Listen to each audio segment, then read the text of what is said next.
તો ગુજરાતના માથે આમ તો 24 તારીખ સુધી એટલે આવનારા 4-5 દિવસ સુધી વરસાદ રહેવાનો છે, પણ આવનારા 48 કલાક એટલે 2 દિવસ ક્યાં કેવો વરસાદ થવાનો છે તેની વાત કરીએ. આ બિગ વોલ પર અમે આપને ગુજરાતનો નકશો પણ બતાવીએ છીએ.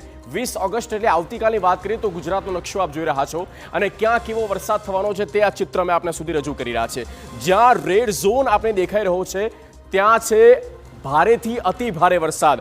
આનો મતલબ એમ છે કે નવસારી, વલસાડ, સુરત, આ ઉપરાંત સૌરાષ્ટ્રમાં વાત કરીએ તો ભાવનગર અને અમરેલી, જ્યાં ભારેથી અતિ ભારે વરસાદ એટલે કે માની લો કે 7 ઇંચથી પણ વધુ વરસાદ ત્યાં થઈ શકે છે.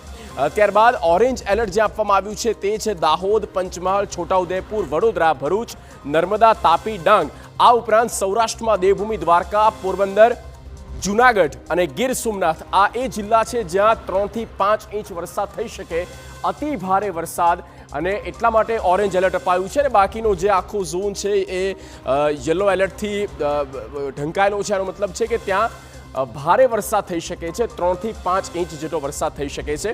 તો ઓવરઓલ 20 તારીખની વાત કરીએ અને હવે વાત કરીએ પરમ દિવસની એટલે કે 21 ઓગસ્ટની. 21 ઓગસ્ટે આપ જોઈ શકો છો વાદળો થોડા શાંત થતા દેખાઈ રહ્યા છે અને રેડ એલર્ટ નીકળી ગયું છે. ઓરેન્જ એલર્ટ ક્યાં છે તો નવસારી, વલસાડ, આ ઉપરાંત નવસારી, વલસાડ અને વાપી ત્યાં, અને સાથે ઓરેન્જ એલર્ટ છે સાબરકાંઠા, મહેસાણા, બનાસકાંઠા, પાટણ, સુરેન્દ્રનગર, કચ્છ, મોરબી, જામનગર અને દેવભૂમિ, દ્વારકા.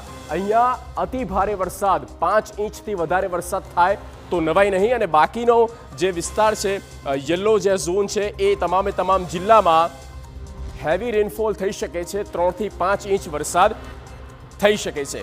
તો આ ઓવરઓલ 2 દિવસની કયા જિલ્લામાં કેવી વરસાદી આગાહી છે તેની આપણે વિસ્તારથી આ એક પ્રેઝન્ટેશન અમે આપણા સુધી રજૂ કર્યું.